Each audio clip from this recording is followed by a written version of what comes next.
Hi everybody, thanks for watching this. I wanted to tell you this is a little time sensitive. Greetings dear ones, I'm Kryon of Magnetic Service. And once again my partner steps aside. We described it before, a process that honors the human being. A process which requires that the human being remain where he is and shares the experience so he will feel it and know it. But he removes himself from the three-dimensional portal of the pineal. For in the moments that this takes place, it is not a gland. It is a meta-dimensional, multi-dimensional, beyond-dimensional portal. And it allows that which is the creative source inside you to expand. It is channeling. It is available. Always has been. In this new energy, however, it is available for the new information, the new thought, and new processes which are coming your way. Before we begin the message, and anything that is going to be taught in any combination, I just want to take a moment. What is your perception of what's going on here? Is it possible that there is an intelligent source in your universe, in your galaxy, that has helped put together what you see here? Is it possible that there is a plan that is benevolent to the human being because the human being is part of that creative source? Is it possible that you're never alone? And we've said those words for many years. Is it possible that the family is a little different than you think? Maybe it's even larger than you think. Is it possible that the message I'm about to give you is accurate, true, and real from a source that we claim to be not from this body of this human being? It took him a long time to understand that there was no trick here. It took him a long time because the box he came out of said there would be. That the box said there are consequences for what you're doing. That God doesn't talk to humans this way. That it could be a trick. And that the darkness of the planet wishes to invade your soul. And he learned quickly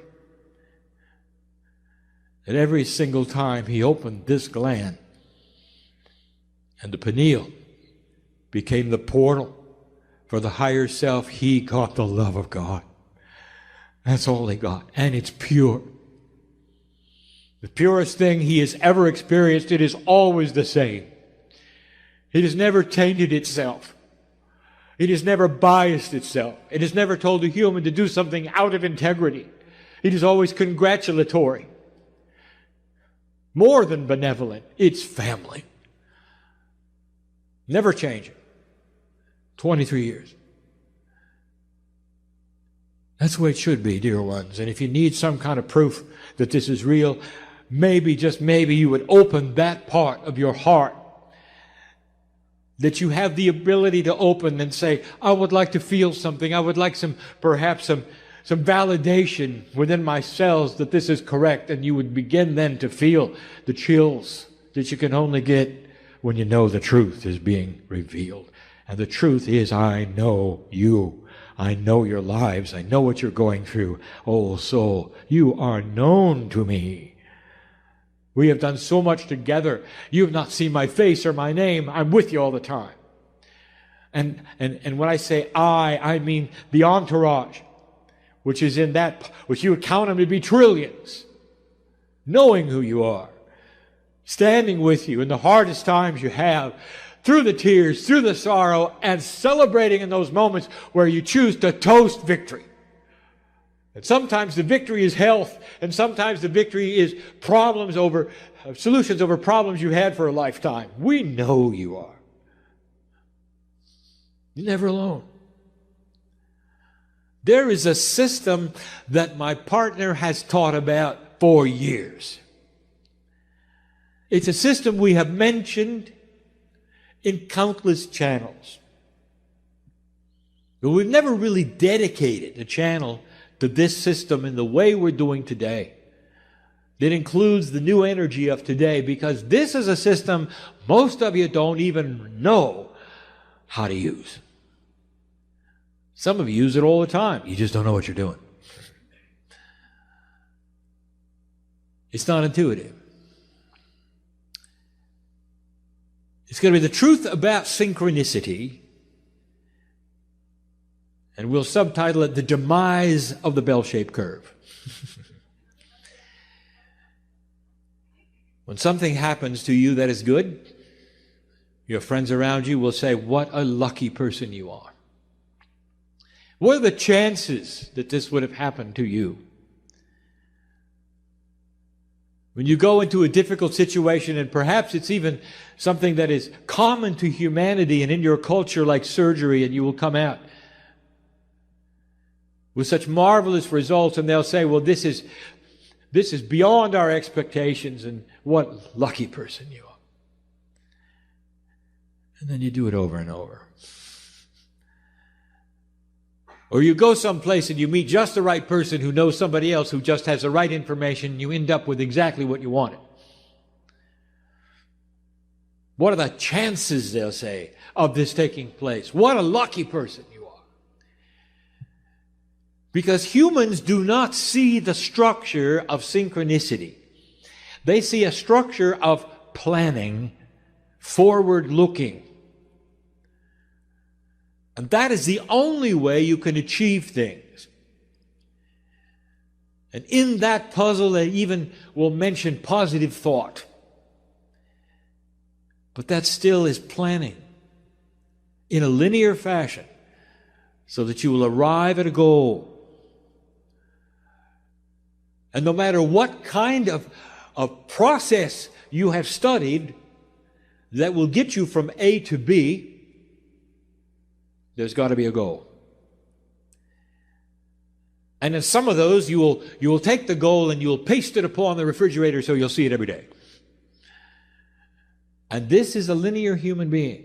What if I told you there is a process that is not linear, that has no goal at all? Not one in linearity, but one in conceptualism. A conceptual goal that says, dear God, put me in the right place. I don't know where it is. Dear God, when you do it, make it comfortable for me. Let me see the sense of it. Make it easy. And bring me the right situations to take me there. How about that? And if you told that to someone off the street, they would say, you must be New Age. For it is not logical. For you sit in a place where you're expecting God to do everything. No, you're not. And that is the subject of today. No, you're not. You are simply changing the box of belief to include something that is not in 3D, but that some of you have been using for a very long time. You're just not aware of it. So today's lecture, that's what we're calling it. My partner liked that. Is about the power of synchronicity, the truth about it. What it is, where it comes from, who's involved in it, and what you can do to promote it. The human being creates it in their belief, and that is how it starts. Now, this comes from my partner who loves to talk about the parking angel. Because this is the example he uses, so we'll do the same thing. Many light workers love to use that which they conceive as a special angel which has powers with cars. And that special angel will sit above the car, raise himself up, and see in a giant parking lot who is pulling out and where it's taking place. And you will assign your power to the parking angel, and you will find where somebody is pulling out, and it works. Now, this is not forward planning, is it? It is a different concept. It's a concept that you could place yourself, or an angel which becomes your eyes, far above the parking lot to see the parameters of the entire lot and what is going on with everyone at the same time. And if that were possible, then you, in 3D, could direct your automobile to the right aisle and the right place to find that space at the right time, especially if you're in a line with others, to arrive when somebody is pulling out. And it works. Over and over it works. It works because this is the definition of synchronicity. Not planning ahead, but a concept that you assign and believe in that requires an overview of a situation that you cannot have in 3D. Synchronicity. Now, I cannot close this parking angel attribute without giving you the rest of the story that my partner demands I give you. There is no such thing as the parking angel. It's you assigning your power to a mythological creature with a P on its chest.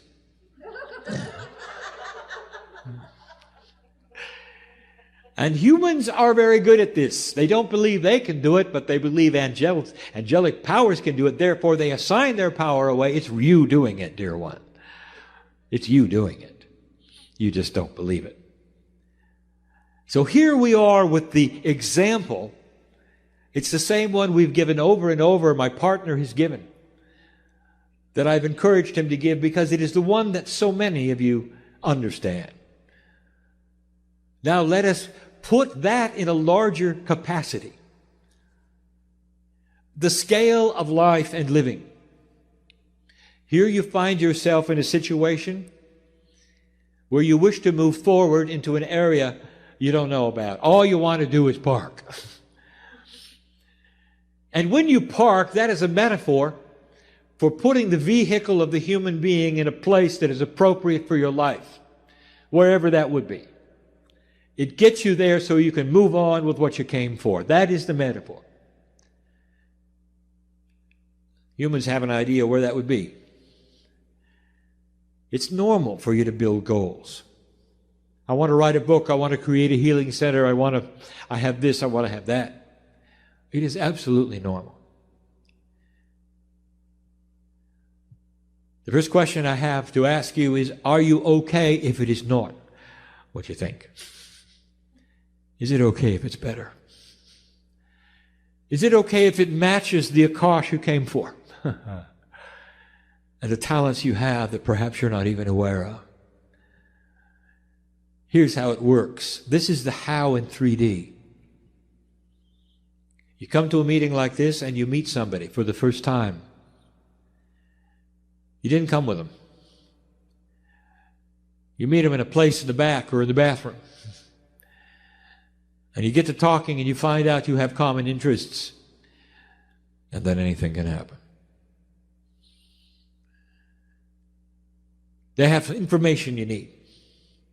Or you have something they need. And you leave with a connection you didn't expect. And the connection leads to something else. For they know people that you don't know. Vice versa. You would call them, meet with them, if you wish. And here comes something that you didn't expect. You find yourself working in an area you didn't expect to work in, that fulfills a lot of the things that you wanted. Sometimes you come with no expectations at all, and you meet a partner of life. This happens over and over because you decided to come to where family is.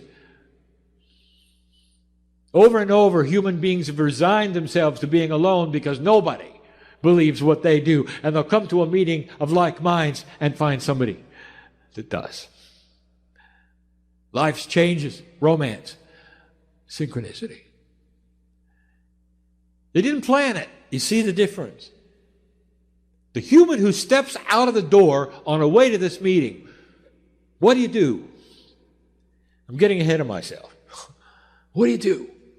It's going to be a good meeting. Let's give it energy. Let's show up. Let's have a good time. Let's leave.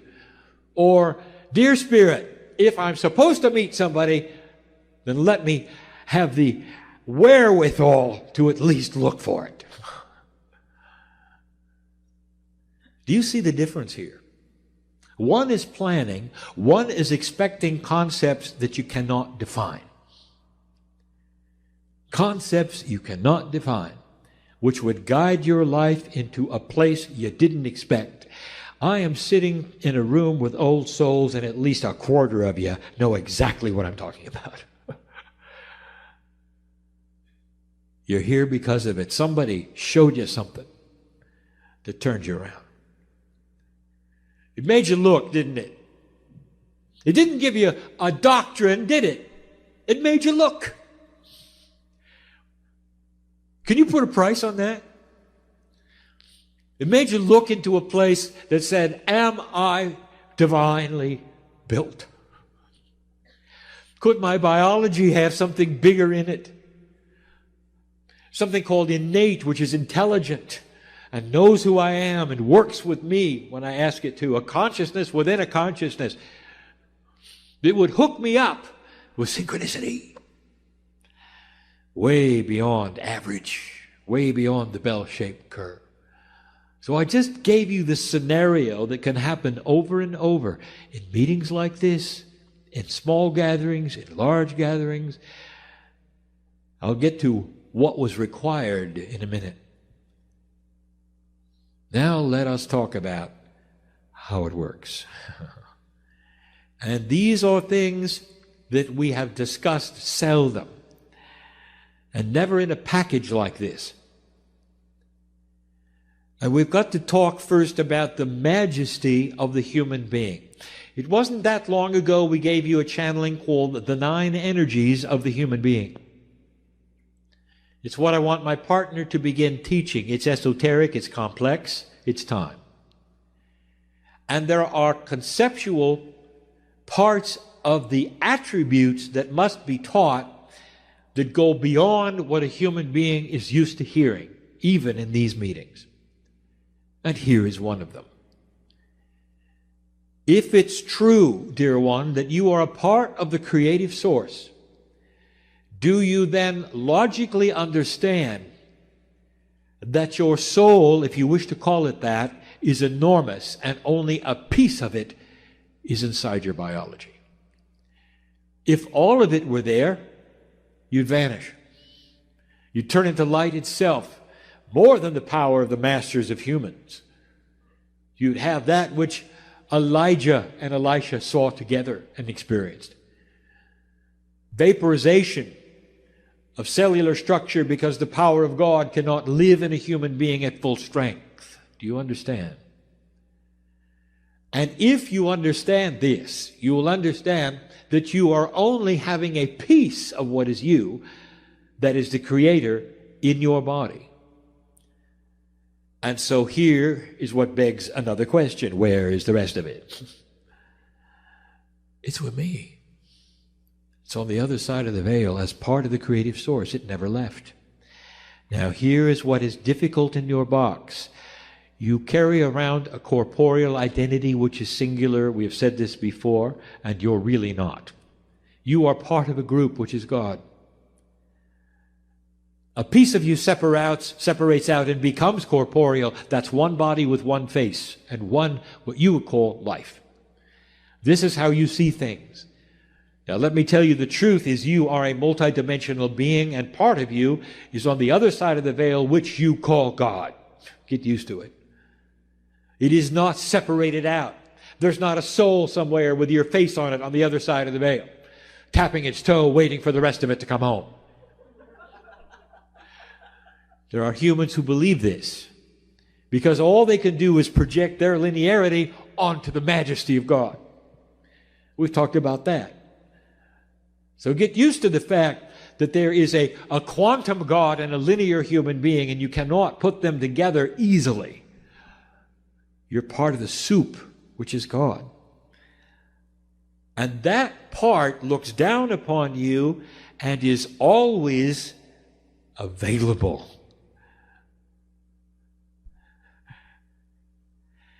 Always available. Just like the parking angel. It sees everything. Imagine a piece of you. Let's put it in your 3D. It's a spy in the sky. It looks at everything all the time. It knows who you are, everything about you, because it's part of you. It broadcasts information to you which you receive through intuitive thought. Are you here? Are you understanding? It gets you to get up and go places if you're listening. And here is what you need to know. Every single human being on the planet has it. Because every single human being is a part of the whole. You understand that?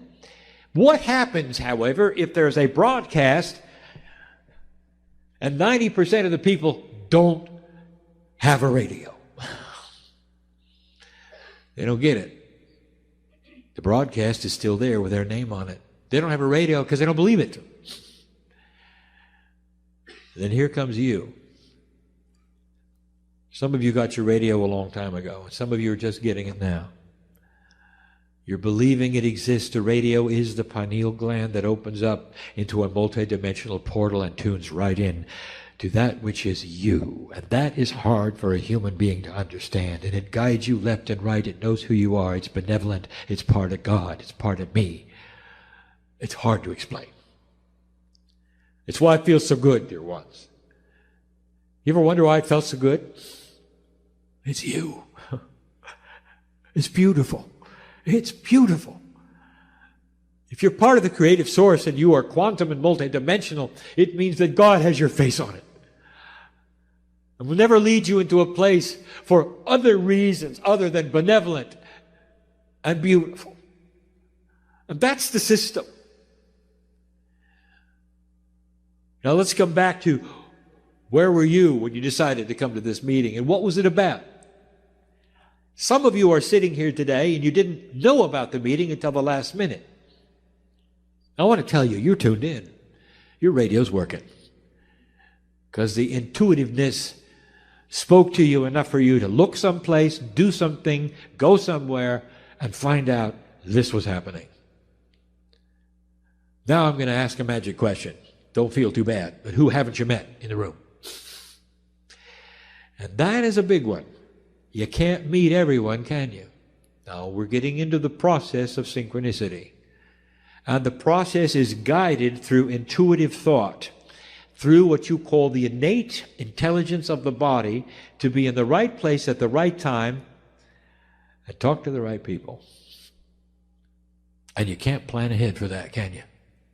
You have got to be tuned to it. Some of you have. You've discovered things today here that will make a change in your life. You met others. It's what it's about. So when the human being says to you, you must be New Age, you just believe these things are going to happen.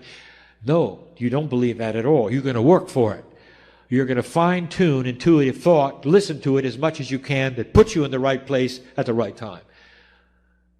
Dispelling the notion that a New Age person just sits at home doing nothing, waiting for God to speak to them. That is not the way it works. You stand up and you move around. You may go places that don't have anything for you at all. You just had to learn to use the intuition. Was it right? Was it not right? What does it feel like when it's right? What does it feel like when it's not right? Put that together. Pretty soon, like any other muscle in the body, it starts to work better for you. Innate works with you to fine-tune it. Then you can look around the room and say, yes, no, no, no, yes, yes, yes. And know who you're supposed to talk to, perhaps who you're supposed to meet. Understand the family is one. But there are those within the family that have got something for you. They'll vibrate different because they do. You'll see it in their eyes. That is intuition at its best. But wait till you see it returned. When you look at somebody and they look back, and you can say, hello, old friend, it's good to see you. And you might hug for a moment or shake hands. depending upon the culture, and know that you've just met a best friend again. And they may have something, may not. It just may be for a moment, so you could intermingle in a quantum way and acknowledge the fact that you are old souls. And that's good enough. The hardest thing for humans is what I'm going to say next. The process is different than you think. We have established first, it's not linear. That it is a conceptual attribute that you cannot plan on, and the timing is not known, and you cannot post a goal on your refrigerator. So it requires the human being in faith with no clock. That's number one.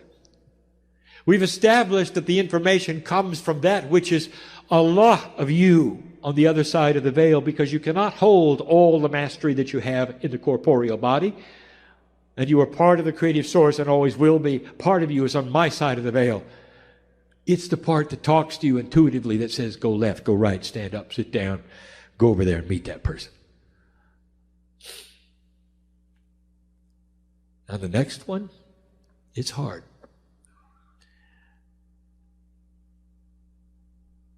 How do we describe it?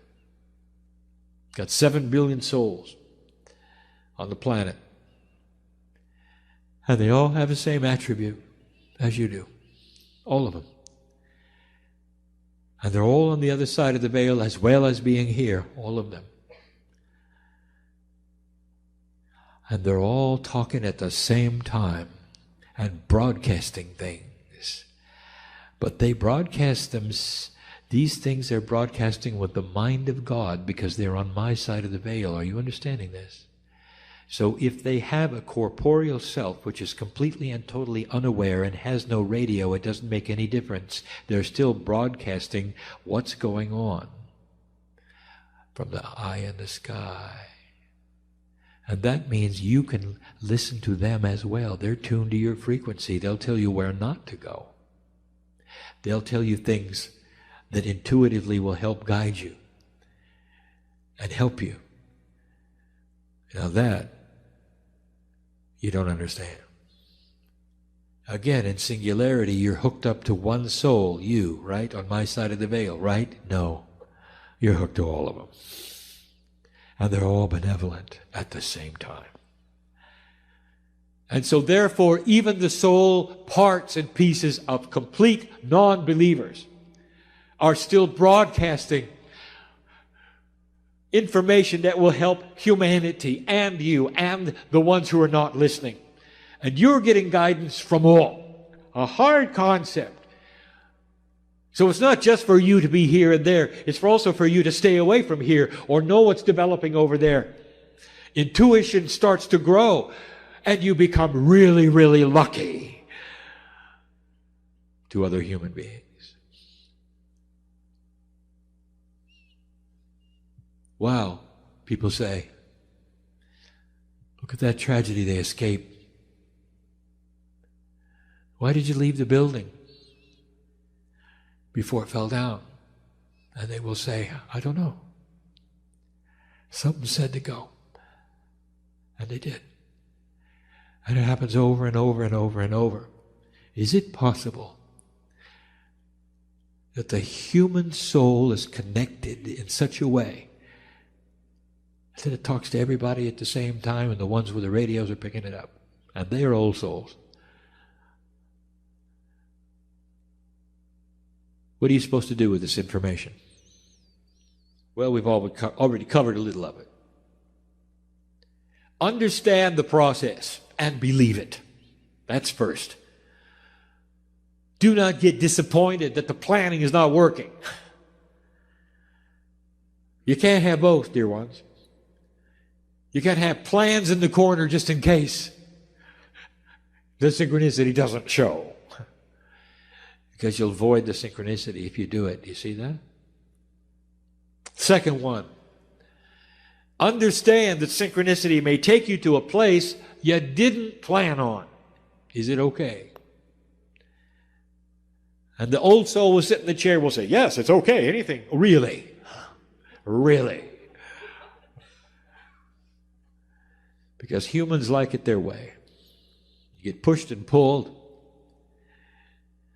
to uncomfortable situations and places. Can you honor where you are and say, it is well with me. This is where I know I'm supposed to be here because this is where synchronicity placed me.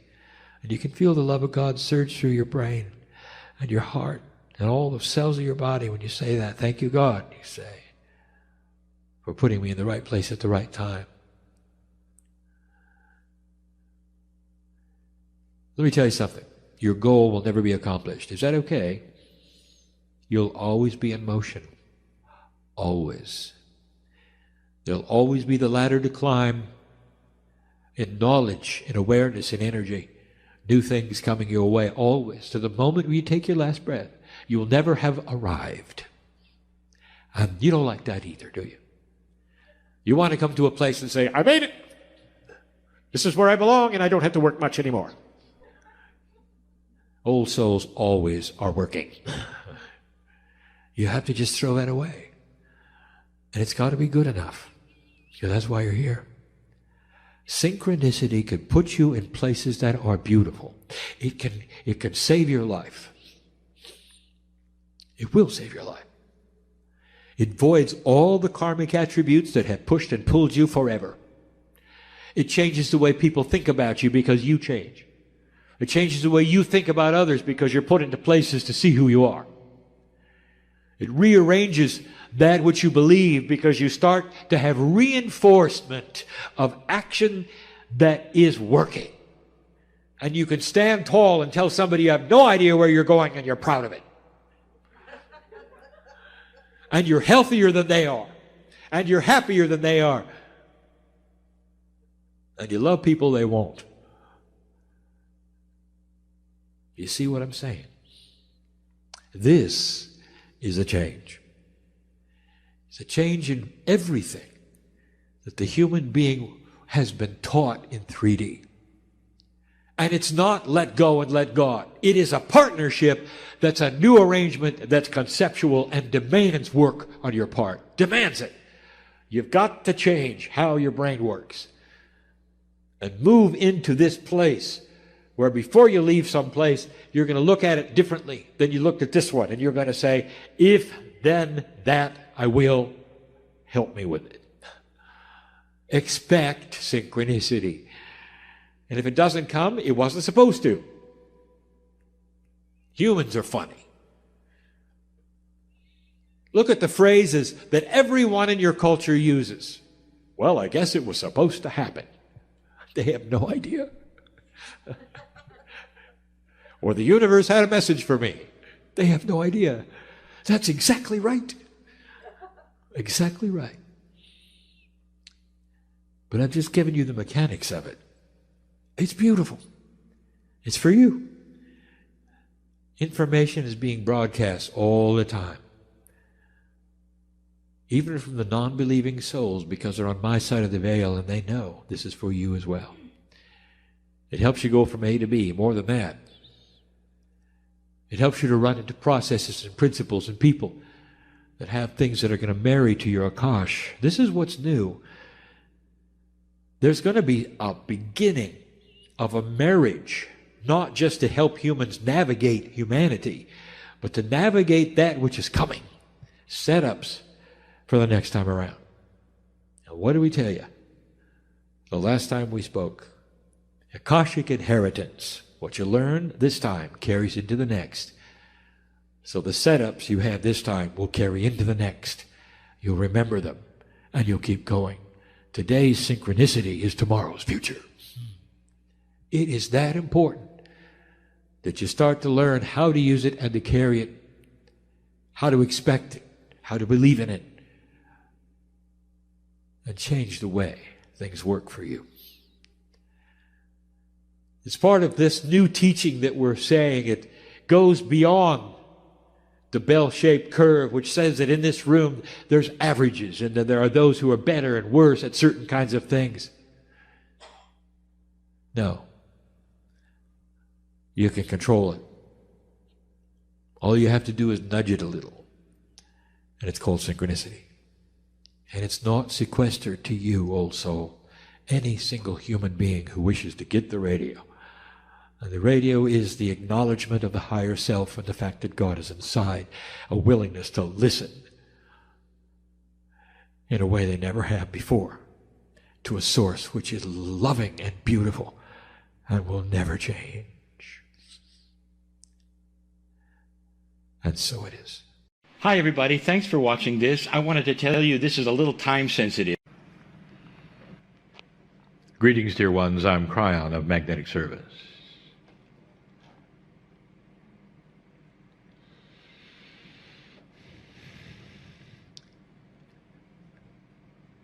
I want to give you some information today about something that all of you have and that's beginning to change. Through all of the years of the information, of the channeling, of talking about what is coming and how it will affect you, what you can do, the good news of it all, it continues. We have discussed with you that which is your innate. And there are some in the room or listening who can't really identify what the word really means. What is innate? I think it stemmed from the idea that innately you ought to be able to do certain things, but you can't. So innate has been the name given for your smart body. So the idea is that there is you, and then there is the you within you, which is smarter than you are. It's called innate, and you access it through many processes through the years. One, which is most popular, is kinesiology, called muscle testing. There are others which literally interview the innate. Now, the innate, the smart body, we have told you is connected to things within you and outside you that are grand. It is not a brain function at all, and yet the brain must be involved, as it always is. But it involves the pineal, it involves the heart, the triad. The innate is in contact more than you are with your higher self and your Akashic record. That's what makes the innate so smart. You might say it's the instinct that humans don't have that animals do. That is innate. The things that innate is responsible for is grand and great, and the list would surprise you. And that is why there is so much involved today with those and processes to get in touch with innate. The thought that inside you is a smart body that knows that which you don't. Imagine having to ask your body, what are you allergic to? Shouldn't you know that? So you muscle test to find out. That is how far removed you are at this point, human being, from being able to discuss back and forth with the innate. And if you could, what would be the language that you would have from you to the smart body? Let us say you could open a door to it. What would be the language? What would it feel like? I will tell you, dear ones, it is called intuition. Let me paint a picture for you. The child is sitting there and is about to touch the stove. Isn't it interesting that the child even wants to touch the stove? The child is on the precipice of a cliff and is about to walk off until it's grabbed by the adult. An animal would never do that. An animal would know about heights and gravity, and it comes with the territory of life with an animal. An animal would not touch a hot stove, even if it didn't know it was a stove. It senses the heat, it tells them to stay away, but not the human baby. It comes in completely clueless of some of the things that innate would give it if it was in touch with it. So the child touches the stove, there's a small burn on the finger.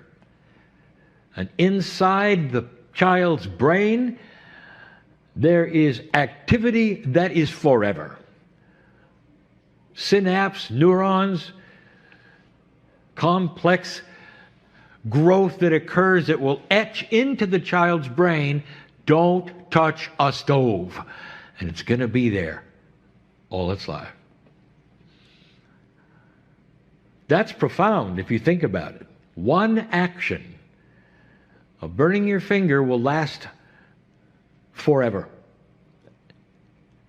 in your lifetime. Then the child passes on, comes back, and wants to touch the stove. There is a disconnect, dear ones, in the human being of what is called instinct in the animal world. You are not receiving the things that you learned in the past life. This is one of the arguments that science would use for the non-existence of past lives. If you had a past life, you should know better, they would say. What they're not understanding at this point is that in the old energy, the human being is not fully functional. We've told you this before. You're operating at approximately 35%. It's starting to grow. But on a scale of 1 to 100, you're only a third of the way there. When it comes to wisdom and balance, intelligence, intellect, there are intellectuals who will argue, and they will say, we can think of anything. I am telling you, no, you can't. You don't know what you don't know. An intellectual will hit the ceiling with what it can think about until this planet starts to grow up. The consciousness is starting to shift and change, and one of the things you're going to look forward to, dear ones, we have talked about before, Akashic remembrance. But more than that, let's talk about how innate is going to be inherited through your Akash. I'm talking about two segments now. One is new children being born on the planet, and the other is what old souls can do on the planet right now if they get out of their box of belief that says they can't. Akashic inheritance, we've used the words before, Akashic remembrance, but you should know the one thing that starts to happen with children, with you, all of you listening, as you start to evolve on this planet, as you are, you're going to receive more intuition. In other words, that language to the innate is going to increase. The smart body is going to start releasing information. The child will not touch the stove. The child will not go near the edge of the cliff. This is important because you're going to start seeing it and you're going to wonder how they knew. I want to take you on a journey. It is the human being today represented, as we often have metaphorically, by a house. You live in this house, human being, and it's beautiful. You make it what you wish. Lovely artwork is on the walls. It's elegant. It's soft. It's where you may have an altar. It may be where you meditate. It's you. It's beautiful. It's where you sleep and where you eat. But at the center of this house, that's always been hidden from you, the core is a room. And in that room is the real human being, the smart one, the innate. And what you do is to live all around the innate. And in that center room, you might say, well, there's got to be some doors into the center of that area. There are. And you start using them. But they don't open outward. You can't pull them towards you. They have to be opened by the smart body within. And a few of them aren't doors at all. They're little holes in the wall. One of them is called kinesiology. You can find certain things out by poking a stick through the hole. And if the stick moves a certain way, you know certain things. All of that intelligence, balance, wisdom of the ages is in that room, and you're poking it with a stick. I want to tell you something. There are big doors to that room that will open, and I want to give you the labels of the doors, because the label of the door will tell you exactly why they're not opening. Let's go to the door called worry. You intellectualize things. You get a shell of worry going in the human body. Your innate will never give you intuition because it blocks it. Worry blocks intuition. Worry blocks intuition. Go to another door. It's called anxiety. It's a relative of worry. Anxiety blocks intuition. Go to another door. Fear. Fear blocks intuition. Do you want to know why the animals can be born on the field and up and running with the herd in hours? You want to know why? They don't have those things. They don't intellectualize. They don't have worry and anxiety. The fear they have is only related to survival. In other words, if an animal had any kind of smart innate, and it does for itself, it's there when it's born. And yours is missing. Because you're so smart. You learn quickly what to worry about, what to be guilty about, and all of the blockades that keep that beautiful, inside, smart body, innate, captured and trapped. Think about this. The innate is connected to the higher self, to the pineal. It knows so much. It has all of your akash. It has all of the wisdom. It's you. It's the core you. It's there. Every single human has it. And you got to poke it with a stick. I want to present the solutions to opening the doors that will let innate get back to you through intuition. Increasing your intuition tenfold so you start understanding what intuition is telling you, where you can expect it, stand by, breathe while it talks to you.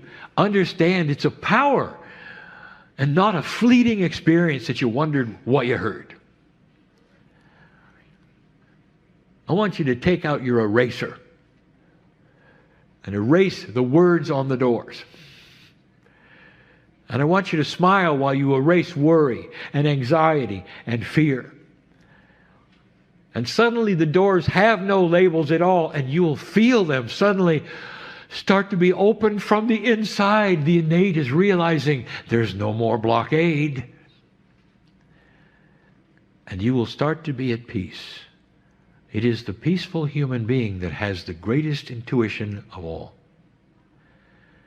It is the human who understands who they are, so they don't have to worry, that they understand there is the Creator inside, whatever that means to you. You're part of the system. You belong here. You're not an accident.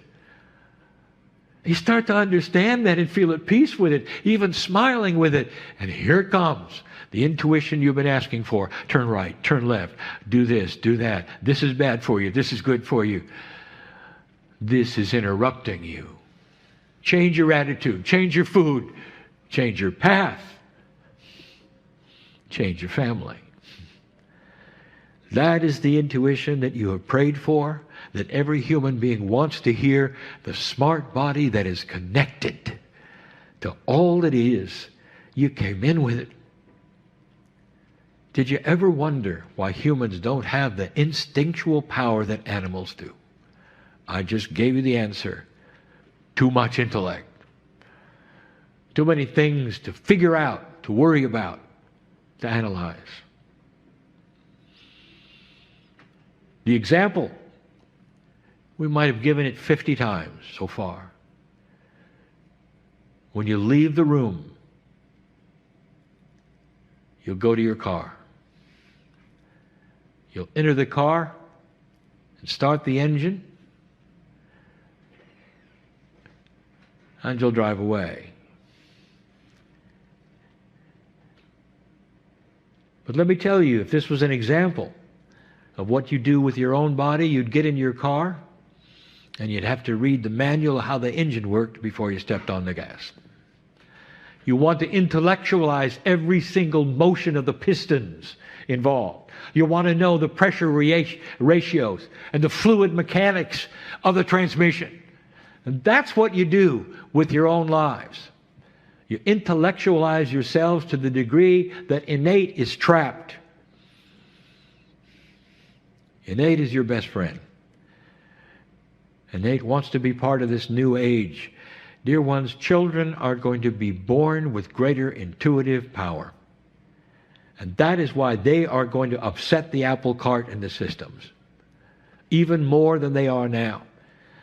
For that intuition will create wiser decisions than when they were here last. But the old soul, you can do it while you're here. How many of you will drop the box of belief that says you can't? You have to hang on to this. You have to analyze this. You have to know about this. Instead of relaxing, taking a deep breath, and letting those doors fly open. That's what's coming. There'll be different success rates. Some of you will feel it and understand that it works, and then it won't, because you keep shutting the doors. There's something new to worry about. In other words, this is something you're going to learn. It's a process of peace. Dear ones, this is magnificent information for an evolving human race. Magnificent to know that the next time around you won't have to work so hard, the intuition will be there. But also while you're here, it's available. These are solutions for you. You deserve them. It's time. No accident that you're here, and it's going to solve some of the problems you came in with. And that is the message of the day. Let the innate start to be that which you trust more than anything else. That which is connected to your heart, to your pineal, to your brain, in a balanced way that knows the one soul, you. Go from this place differently than you came, in love. And so it is. Hi, everybody. Thanks for watching this. I wanted to tell you this is a little time sensitive. Greetings, dear ones. I'm Kryon of Magnetic Service.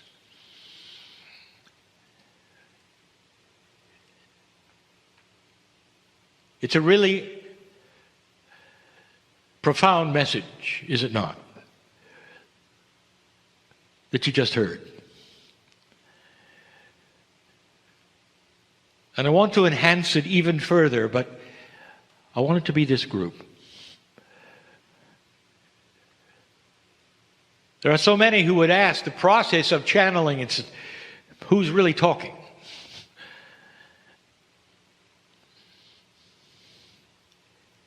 If you could suspend just for a moment in this room all of the ideas of what you believe is happening now, all the ideas that you've been told by those around you, by your parents, by the authorities, by the teachers, If you could suspend all of that into a soup of unknown, and just for a moment, be without any knowledge that you've been given, and be ready instead to accept that which is spiritual common sense, and that which intuitively you feel, instead of that which you've been told you should. If you could do that for a moment, I tell you what would happen. You wouldn't ask who's talking. There would be a sudden alliance. You could know the words before I speak them. You'd know that inside each one of you there is a glowing, metaphysical, metaphorical ball of energy called your soul. Without bounds it is. Without a place, really, it is. And yet it resides in you. Your soul also resides out of you, and we have said that before. It's enormous. It's got your name on it. Remember, I don't want you to remember. I don't want you to remember anything you've been told. Right now, the playing field is blank with no energy at all. What do you feel is the possibility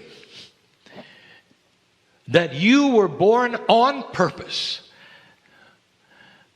and that residing in you in some mysterious way is the beauty of the Creator of everything? And what happens in this is a oneness that goes way beyond the room or you or the land you live in. It's a oneness with the air you breathe, which is also from the Creator. And if you could suspend all of the things for just a moment that you've been told, this is the way it works, this is what to expect, here's what's next. If you suspend that, I would like to tell you something. You can start building a truth that goes beyond anything anyone has ever told you. And you can call it, your name goes here, truth. Because it's the truth of you. And you start asking questions, and if you want to metaphysically, metaphorically muscle test them, do it.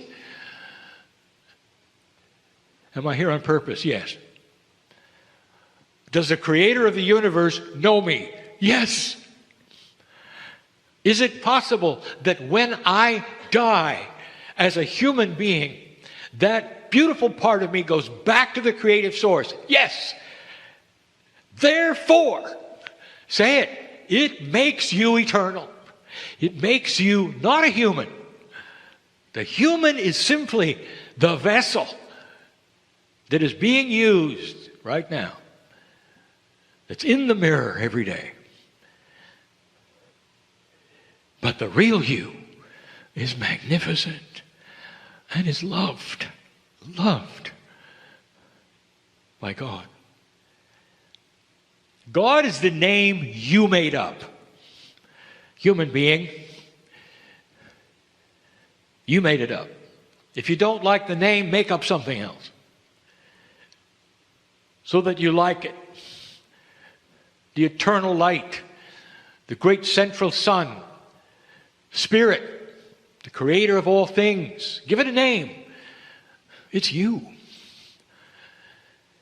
And what this actually will do, if you can simply suspend all of the chatter of who you're supposed to be, what this does is enable you and empower you to solve the things you came in with. Now we get personal. I know who's here. I know who's here because the God in you and the God in me are the same. You're entangled with everyone here. And without even knowing that which is the problem you walked in with, I can say it's solvable. More than solvable. When you start changing the chemistry of your belief, your body responds. We're going to talk more about that tonight. In fact, I'm going to give you the title of tonight's message. My partner, don't be shocked, because he has no idea. And the title is, Who Do You Think You Are? Now, my partner will worry about it all day. And that's his issue. Dear ones, what I'm telling you, you really don't know. You really don't. You think you do. Yes, I've been told I have a piece of God inside. Thank you. What's for lunch? The profundity of what you have from the Creator inside you is lost on most. And when you start understanding that the fire of creation, of life itself, resides in you, you realize that all things that would straighten out your life are there already in the field. It's a matter of selecting them with a human consciousness that starts to be tuned to this truth. There are those who say, well, I have an alliance to a prophet that I'm very fond of. And I ask you this, does the prophet feature love? And you say, yes, the prophet features love. And I said, then stay with it. Because that is the key. The prophet will eventually tell you that you're God. The prophet will eventually tell you that you're sons of God. There's nothing wrong with the following of those who give messages as long as they are the truth of love. But you're not compelled, dear ones, to go in any direction except one. Except one. Sit there without a bias and accept what is coming in love. How many of you are brave enough to say, I have no idea what I'm going to do about this or that or this or that? But I have peace in my heart for the first time because I know what's coming. Solution. Healing. Peace. There are those in this room who cannot stop the chatter. I know who's here. And that chatter is something you will say, well, I was born with it, or it's always been there, or I worry about this and I worry about that. Are you listening, my partner? And the chatter is you, dear ones. There are those who say, how can I stop the chatter? And the answer is by stopping the chatter. There's a button in your brain labeled chatter, and you push it all the time. And it's strange and odd and humorous as it sounds. This is the bias that you've been taught. Taught these things by your parents, by society, by those you trust. This is a shift of everything. It's a shift of you. It's a shift of paradigms. In this planet right now, there are so many awakening to the idea that you don't have to have a certain way. What has happened even in the last 2 or 3 months regarding leaders on the planet who have had a shift, of others who've had a shift? You start to see it on your news, dear ones. Not to repeat necessarily the channel we've given before, but the news will tell you, well, it can't be true, it's temporary, or there's something else, because of the chatter. And the chatter that says that nothing can be good, it'll always return to something poor. And expect drama. That's the chatter. It will someday start to reduce. When human beings tune in and expect good things and not bad. When the very word drama means something else. Let me ask you something. When 33 miners came out of the ground in 2010, was there drama? And the answer was yes. And it was all over their faces, and they cried. And they hugged one another, and they said, this is impossible. This never could have happened. And the relatives were on their knees. That's a drama, dear ones, that's different than before. It's a drama of rejoicing, of human emotions in a state of euphoria because good things happen. Can you imagine yourself in a state of euphoria with tears running down your cheeks because good things have happened to you? And if you can, that's the first step. That's the first step. Knowing that you're here on purpose, that you deserve good things, and that there's a way out of the darkness. This is the message that Kryon has always given in so many different ways. But for you and for this group and for today, it's practical, it's pertinent, it's real.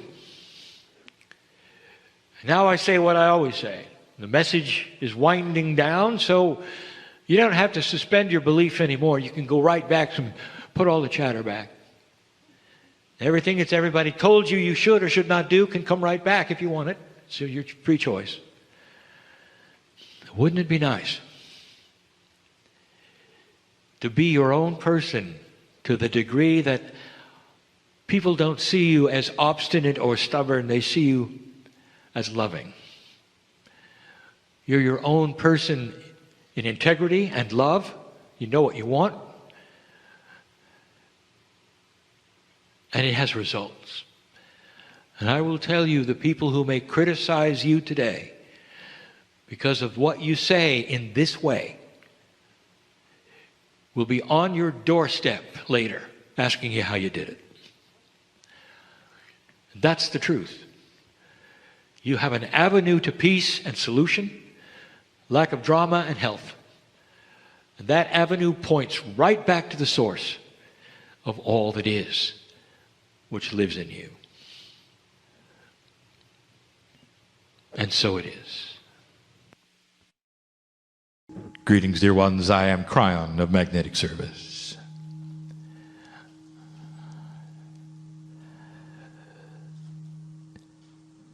And I am in the place you would call Tucson. I say this for the listener, for the reader. For I see their ears and their eyes in a quantum state with me now. And that's what I want to speak to you about. That is the quantumness of God. That is the puzzle of logic. For what has happened in the city just recently would remain unexplainable to most. Humans want answers. And there are so many answers from so many places that don't satisfy. And this may be one of them.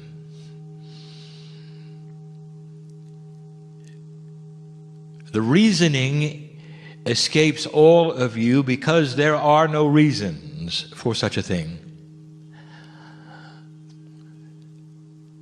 It is not pre-planned. There is no predestination. There was no certainty that on that day of the 8th of January that these things would take place. There are instead potentials. And so if you had the mind of God, you would have a layer of what we would call quantum logic, which is far larger than anything that you can conceive of. It's nothing that any earthling will ever be able to understand, for it is the mind of God. Yet humans carry in them the seeds of God. And humans carry in them that which is the creator energy. And so sometimes, just sometimes, we can make explanations that may not fit the logic puzzle of your reality, but you still understand at some level the appropriateness of all things. And yet you don't have the mind of God. There is a part missing from what you understand and what you know. It even goes beyond your intuition of what you could possibly see. Your reality as we see it in a quantum state is a series of potentials that are all together happening all at once. The lines that connect them is free choice. And so therefore, even as we speak, we know of the potentials that may occur that are both in your mind positive and negative in what you would call a future time. And to us it is not. It is simply a soup of potentials. And so sometimes when we see a human being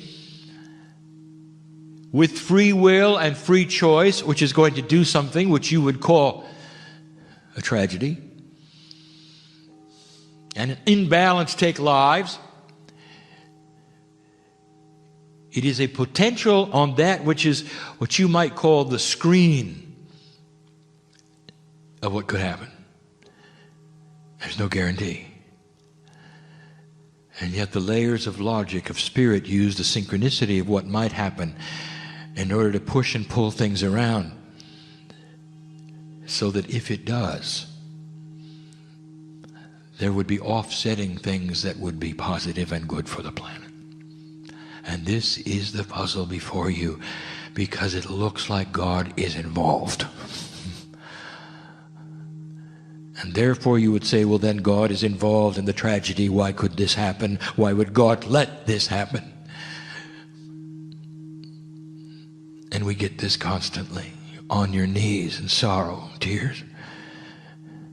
If you're really God, you would not have let this happen. And the puzzle before you that is outside of your logic is this: that the potentials are known and there is no predestination. We are in a quantum state where time does not proceed like it does for you. Even the date was unknown of when the human would decide to pick that gun up and go to that place for whatever reasons and accomplish that potential. Free choice. And so it is that which you would call the creative energy or God works with humanity and free choice. It is the test of the planet. It always has been. It is the crux of the energy that is developed here. But you don't know how it works. And so you come to judgment outside of the purview of all of the knowledge that you need to make a decision like that. I'll give you an example. The classic one that is given in logic classes, even in your schools, to show you what you're missing, to show you sometimes how you think. There was a championship frog. It's a parable. And the championship frog was taught to jump when the owner of the frog yelled, "Jump." Cause and effect was established. The frog jumped every single time.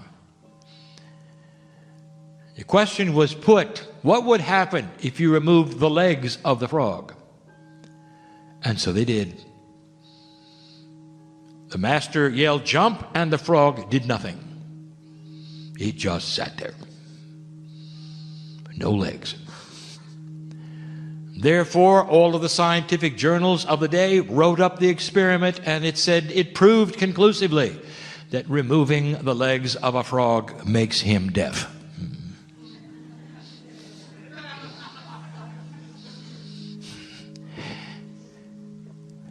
And you'd do that if you didn't know how a frog jumps, wouldn't you? And you'd accept that, and it would be fine, and you'd move on. And as silly as it is to you, it exemplifies you don't know what you don't know. And therefore, your logic is not the logic of God. You don't have the mind of God. You don't have the love of God. But you're learning. I sit in a place of advanced souls, and the things I may tell you now, you already know. You've already dealt with this tragedy. You're already working on it. You already understand part of the puzzle before you, and you're way ahead of me. But there are those listening and reading who need to hear this so that they can put themselves where you are and take that which would seem to be sorrowful and abhorrent and turn it into a compassionate energy that will help this planet in positive ways that you cannot imagine. There is an energy going on this planet right now that is different than any before. Things are starting to happen here. And if you've been alert and astute and taking notes, you'd have noticed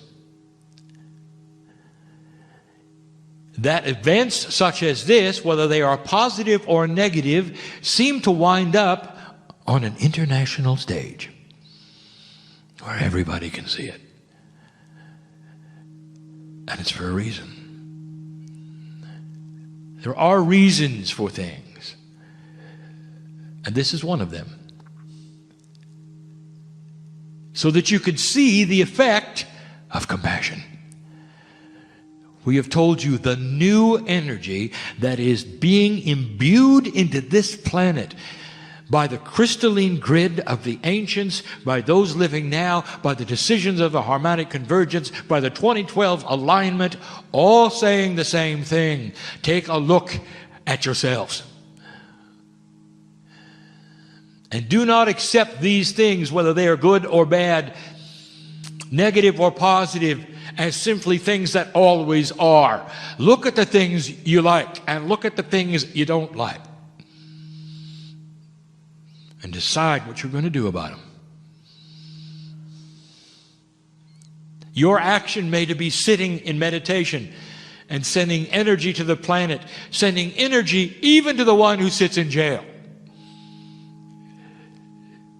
who is also loved by God.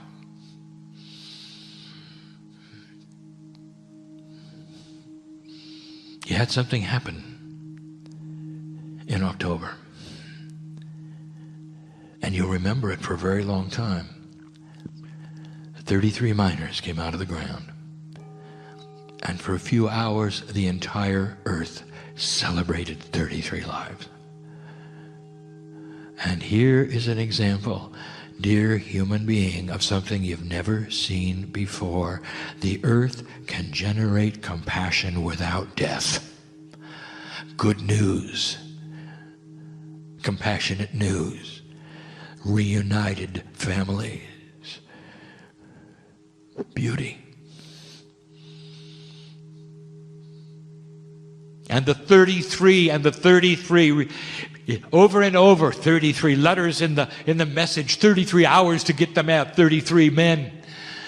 And they ask, what does the 33 men, what mean? What could it possibly mean? And we told you again and again, the numerological aspects of 33 is the compassion of the Christ.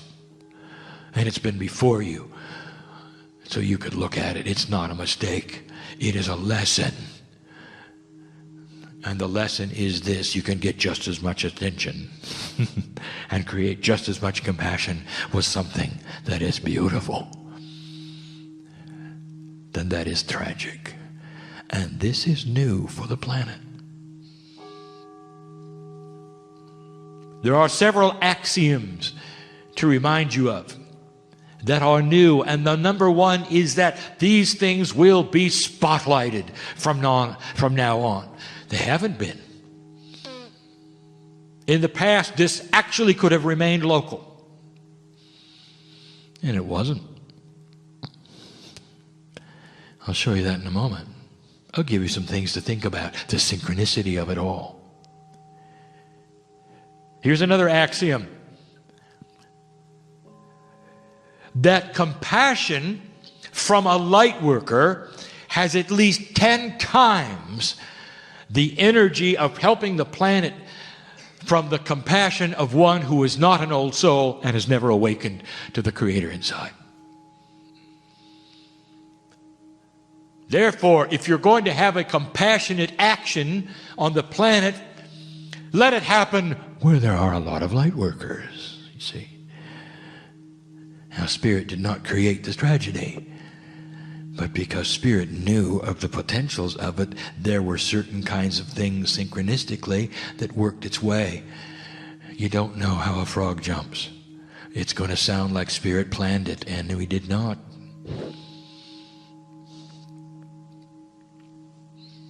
Let me tell you about the rules.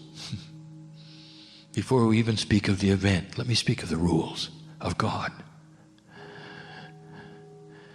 God loves all unconditionally. Rule number 1. Number 2, God does not punish humanity.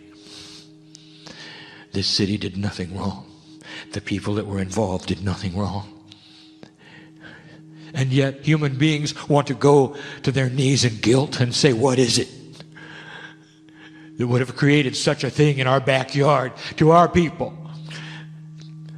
to the child, to the legislator, and to the 6 who are not here anymore? What would we say to that? What did we do wrong? And why us? And that is always the question, is it not?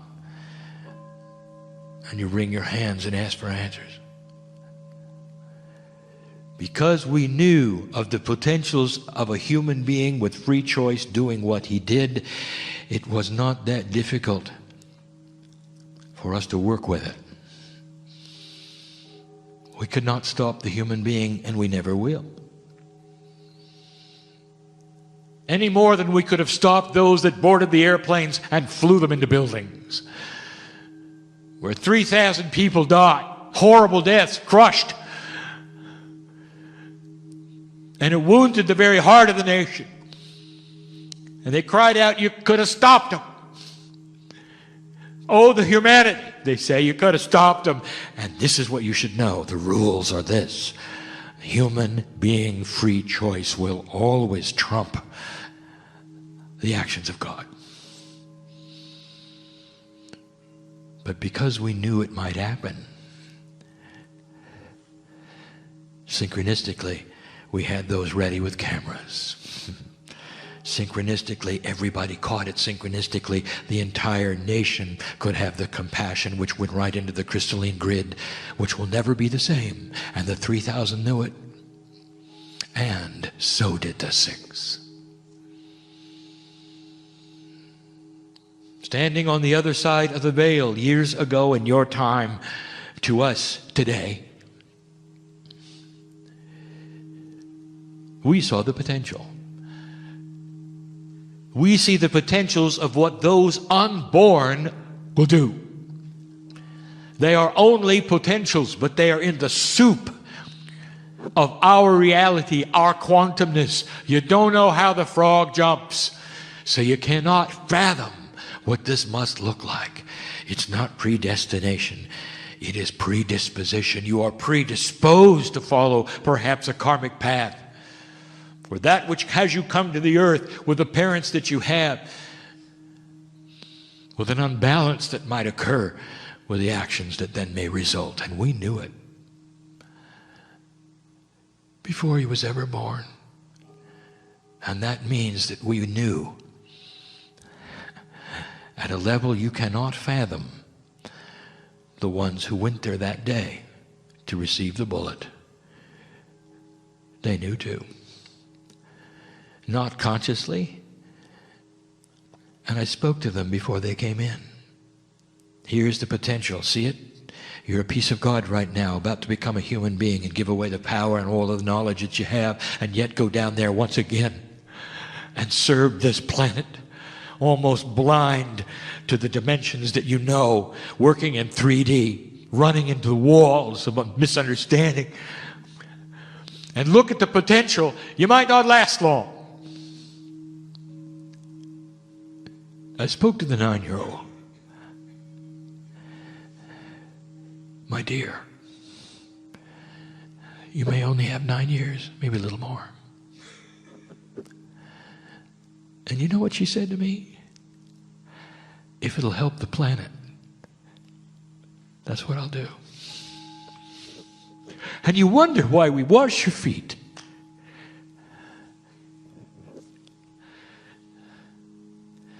It's not up to God to stop these things, but we can do everything that is within the purview of what we are allowed around human free choice to make the best of it. And so let us speak of the event.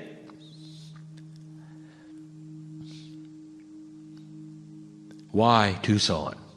I want to make a statement so that you'll understand this. For one of the questions is, when can we really truly start the healing of Tucson?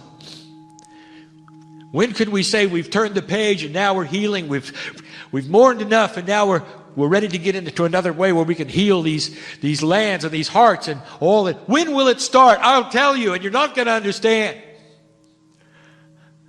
It started before he was born. It started on January 8th. That the earth would have compassion for what happens here on an international stage, to the point that it would help peace on earth come quicker. And you wonder whether I want to tell you, they're on the other side right now looking back at you. And they're saying to you, we did our part, make it worth it. Make it worth it. We stepped right into it. Why Tucson? Why here? Oh, dear ones, listen to the synchronicity of this and understand. This is a healing place. It's a clean place. The indigenous made it that way. It's a precious place. The ancestors knew of the potentials here. And the purity of the land itself, pristine, could accept this tragedy, and it could go into it in a precious way without blocking anything. In less than a week, you gather in an international way to honor what? The beauty of gems. It's an artist colony. It's where beautiful things take place. It's the home of authors who have books of love. That's why Tucson. Because it is taken place in the cauldron of wisdom. And the ancestors are here to validate and verify what I am saying. You, as you sit there, dear human being in this room, are part of the ancestor energy. Some of you are your own ancestors as you sit here. You know of what I speak. There is wisdom in these words. If it was going to happen anywhere, let it be here.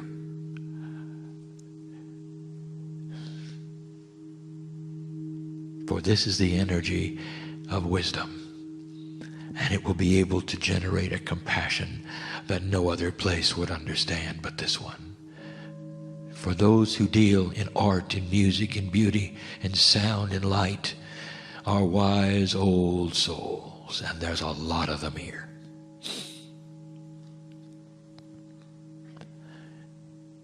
Oh, let me give you something to think about. And I'll just get right to the elephant under the table. Was it political? Doesn't matter. You cannot assign judgment or blame, and Spirit will not. But here is an interesting fact.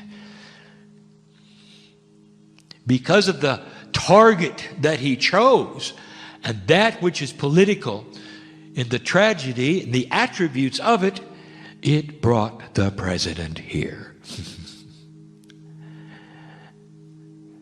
And then it was international, wasn't it?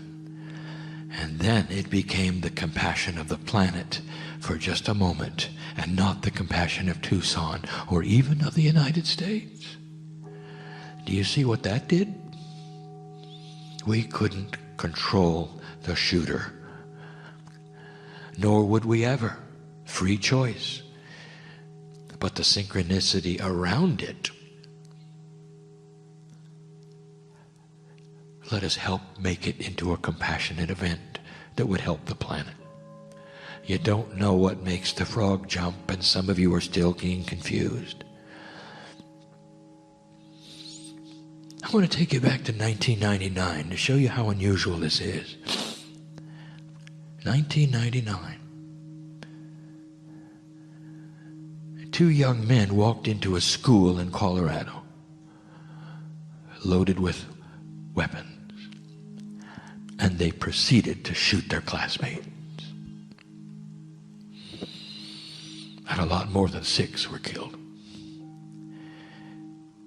Can you imagine being a parent that day? You send your child to school, you expect them to come home.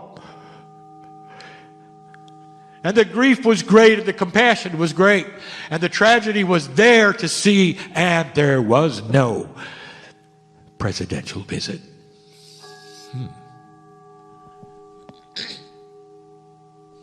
Are you starting to see this? 2006. A very unbalanced man walked into a precious place, an Amish schoolhouse, and killed the children. There could be no greater dichotomy than this. The Amish are already sacred, compassionate, gentle, harmonious people. And in walked that which was pure evil to them. And the whole community reeled with sorrow. And the president did not visit. Now, here's what I'm telling you. It took center stage, and for one reason. So that what a human being did here in free choice will actually create compassion for the planet, and an energy will be created far, far, far greater than any tragedy that you might assign to it. And that is the logic of God. You don't know how a frog jumps. And all that phrase means is that there is so much here hiding. The 6 who left you, who you will mourn. The son of Patricia who left you, who you will mourn, will all be back. And as they return and as they grow up, they are growing up in an energy that they helped create because of the compassion that was felt at their departure. That is the logic of God. And it's about peace on earth. It's about that which you are creating, which is changing the paradigm of your reality. And compassion is the key. And so, human being, what are you going to do with that?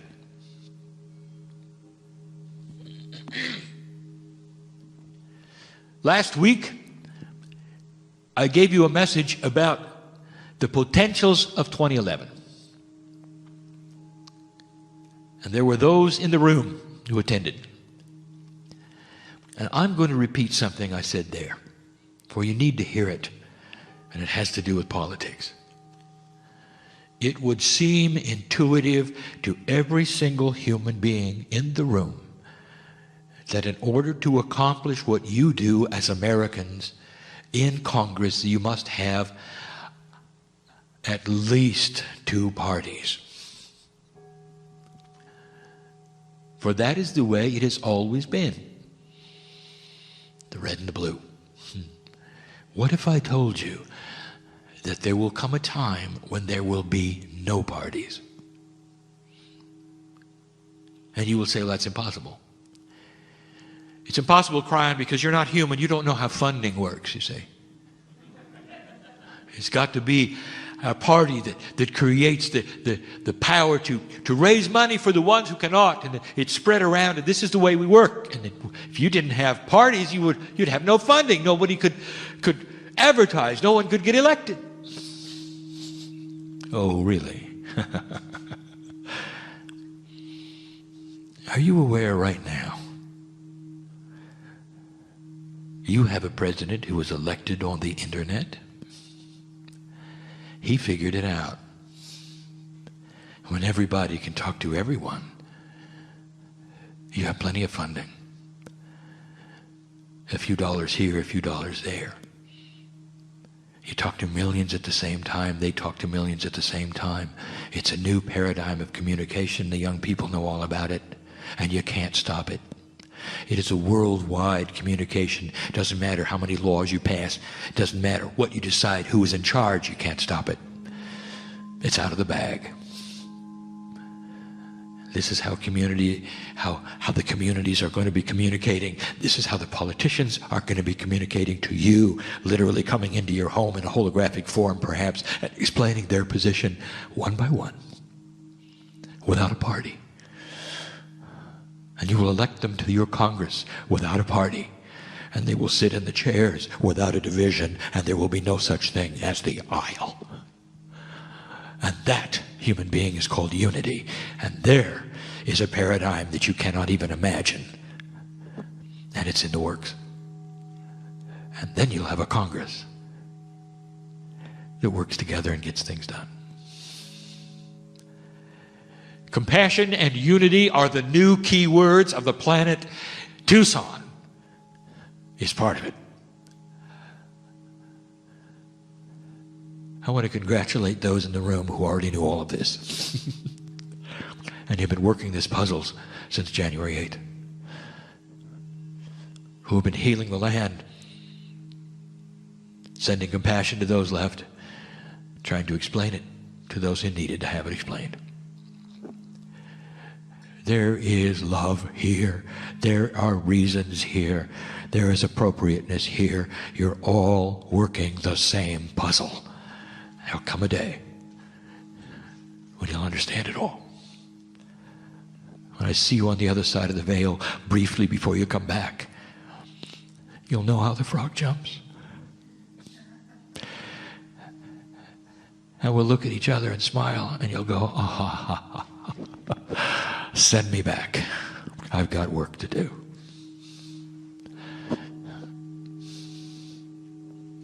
Did you know that's why I'm here? To explain these things as best I can. I give these things to you in pure love. Pure love. And no conditions here. Whether you believe me or not, whether you believe this is real or not, whether you agree with me or not, I see God in you. And that's good enough for me. That's good enough for me. And so it is. Giving yourself just a moment to come to the center of your being with your breath. Take another lovely deep breath into your belly. And then just let your body soften. Feel what it's like to just relax your shoulders, the area around your heart and your chest, your hips and legs and arms. Just with each breath, let that relax a little more, soften a little more, so that your receptivity is heightened, so that you feel the energy as well as hear the message. There have been healings in the energy of these channels. There have been transformations in the energy of these channels. It can happen and does happen all the time to anyone. And you can allow that for yourself in this moment. Take another breath into that idea. Just open up to the possibility. And maybe even say a little, yeah, that could be me.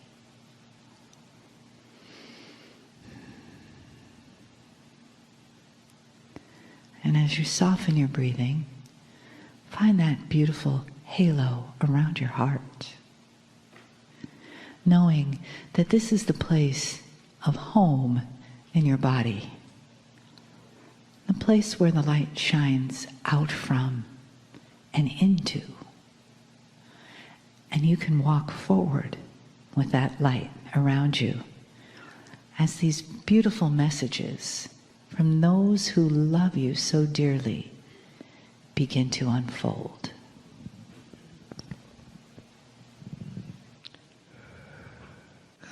So it is good day to you, huh? We are so grateful that you are here, your light is shining bright, your vibrational frequency is raised. When you walk out of that room, you won't even touch the ground. You just float by and all the hotel staff will say, "What is up with them? I want some of what they've got." You see, that is the key, is to maintain that vibrational frequency no matter where you are. No matter how you are. Those of you that are joining the sisterhood tonight, you will learn a song about your own sacredness. We want to remind you, you are sacred. You are holding sacred space for yourself. And of course, when you hold it for yourself, you're holding it for everyone else around you. But in that sacred space, it's like we have many times people ask us, well, what are my guides and what are their names and where are they and do they come from Texas or do they come from somewhere else? They may come from Texas. Yeah, they're bigger there, right? But you see, your guides are within you. Yes? Your guides are all around you. Your guides are here in your heart. Your guides are in your little toe. Your guides are all in your soul star chakra and your earth chakra and everyone in between. They never leave you because you are sacred. So understand, and we want you to feel this in the cells of your body, that sacredness cannot be removed. It can only be there. You can feel that you can separate. You can believe that you can separate yourself from that sacredness. But ultimately you cannot. It just may go dormant for a time until you're ready to acknowledge it again. For you see, you are where you are for a specific reason, a specific cause, a specific purpose, a specific place. Now we have to clarify that. We had several people at one of our groups that said, well, where is the purpose? Where is the purpose? It is not a purpose, it is a purpose. You understand the difference?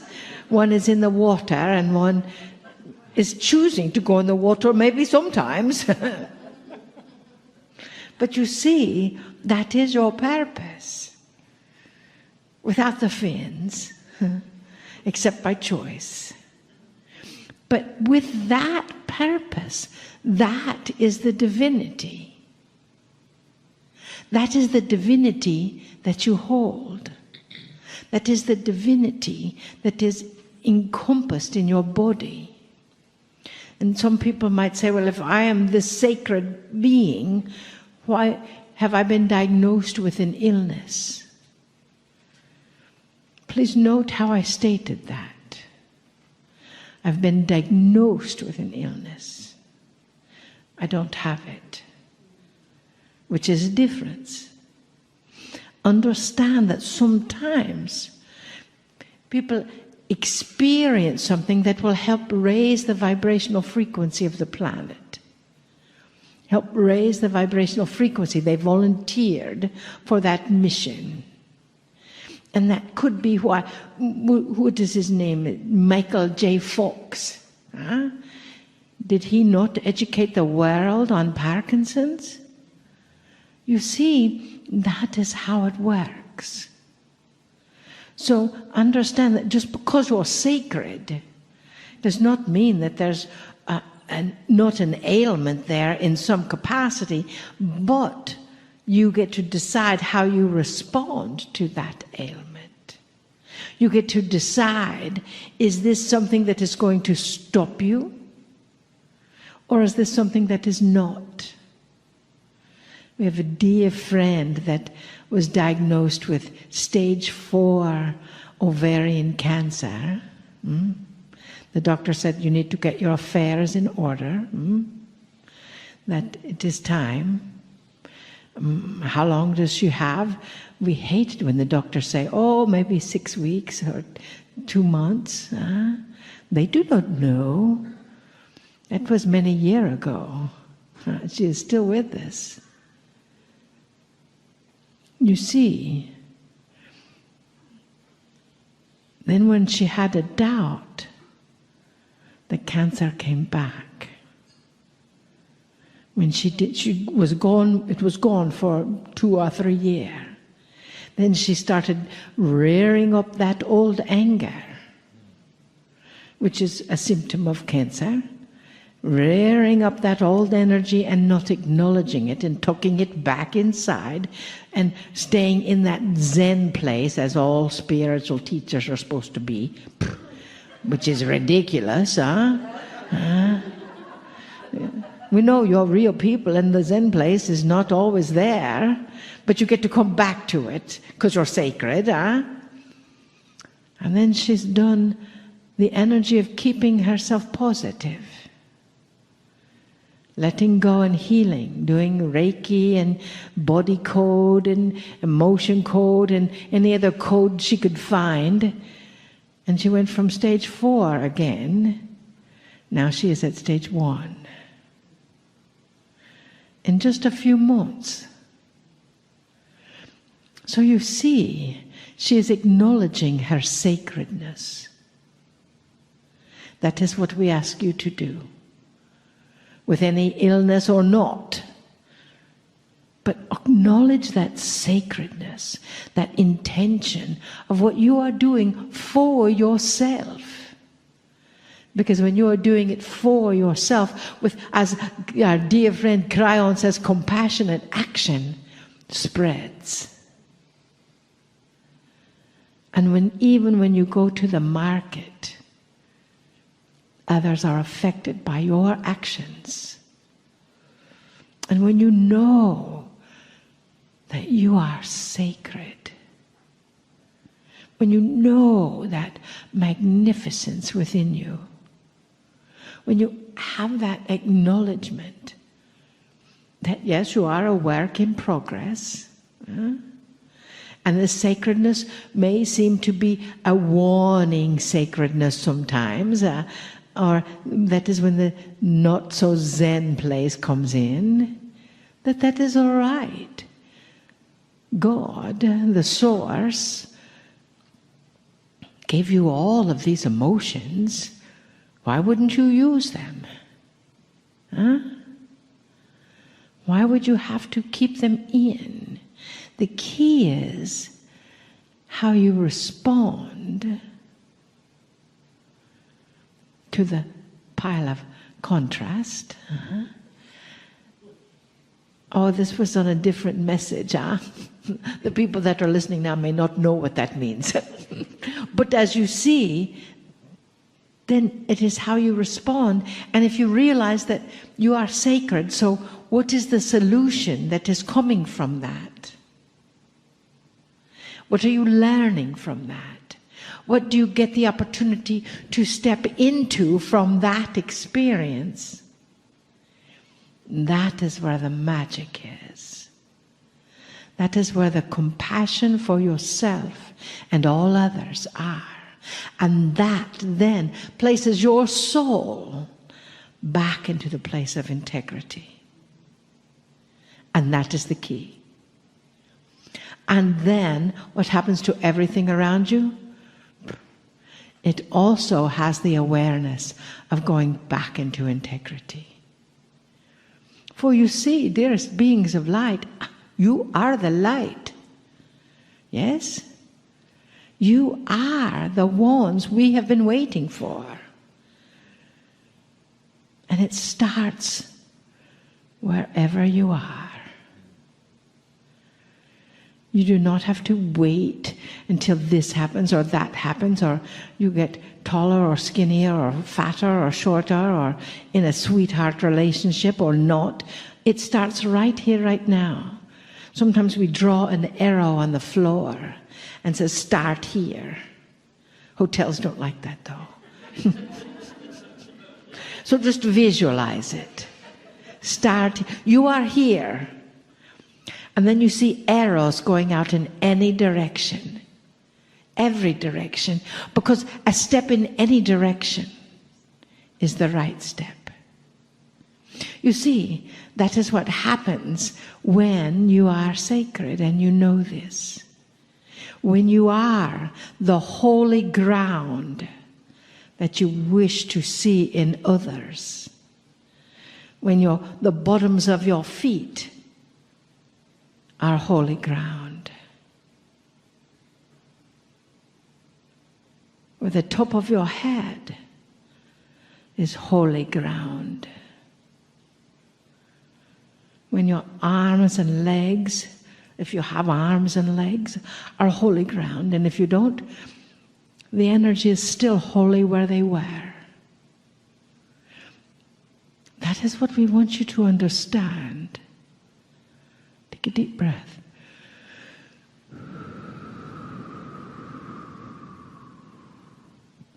And again.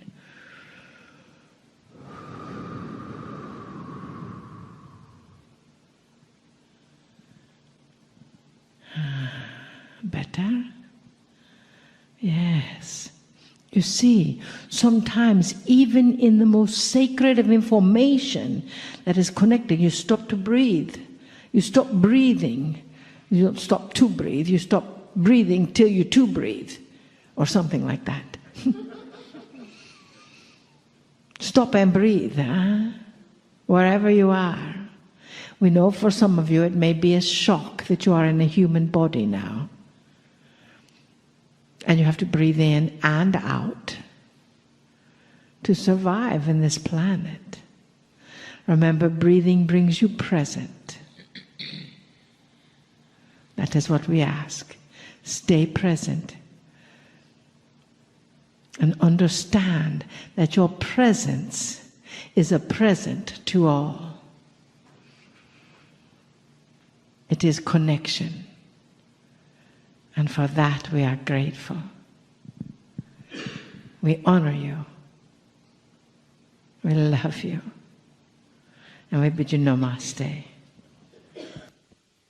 Greetings, dear ones. I'm Kryon of Magnetic Service.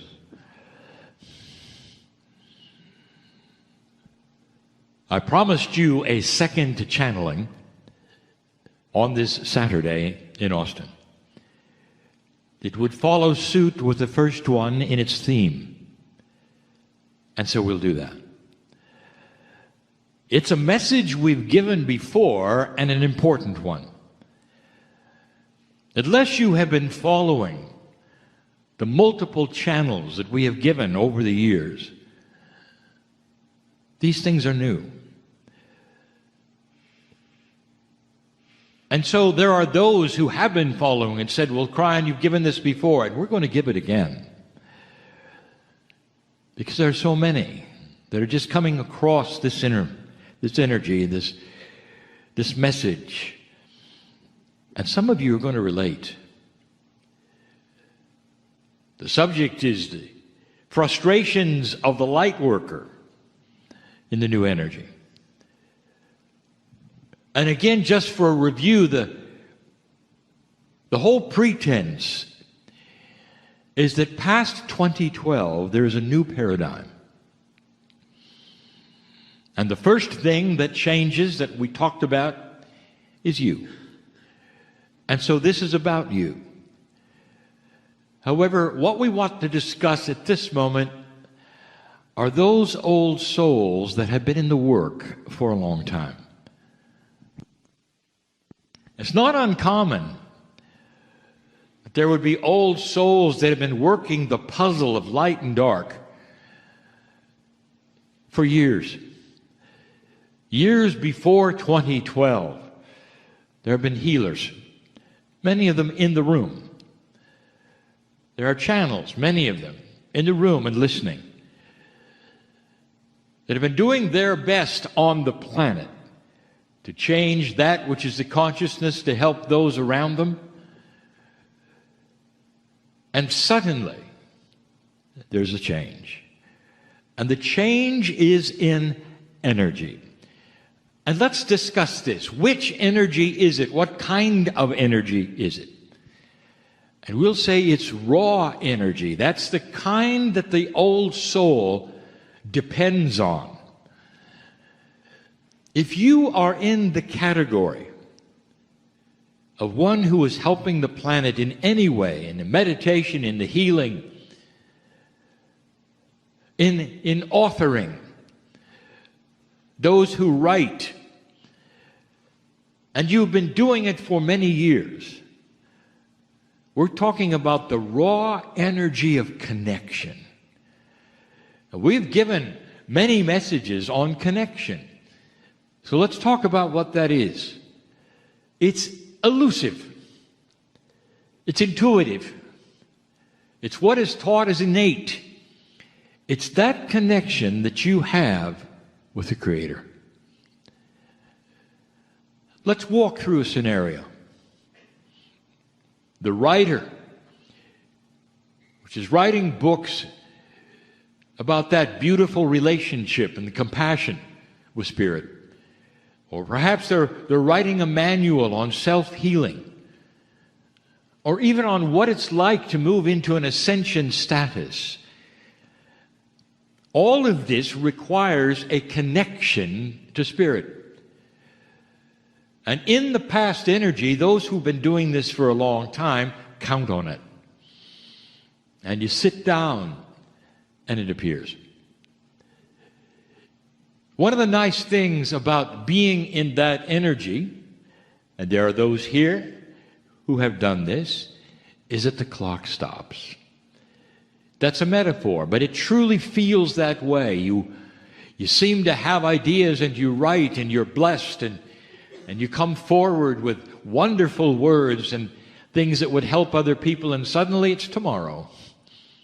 And the clock doesn't seem to cooperate. It's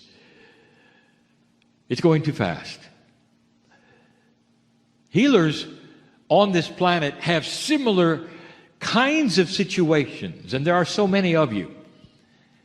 And some of you are doing it long distance and meditations, and some of you actually seeing patients.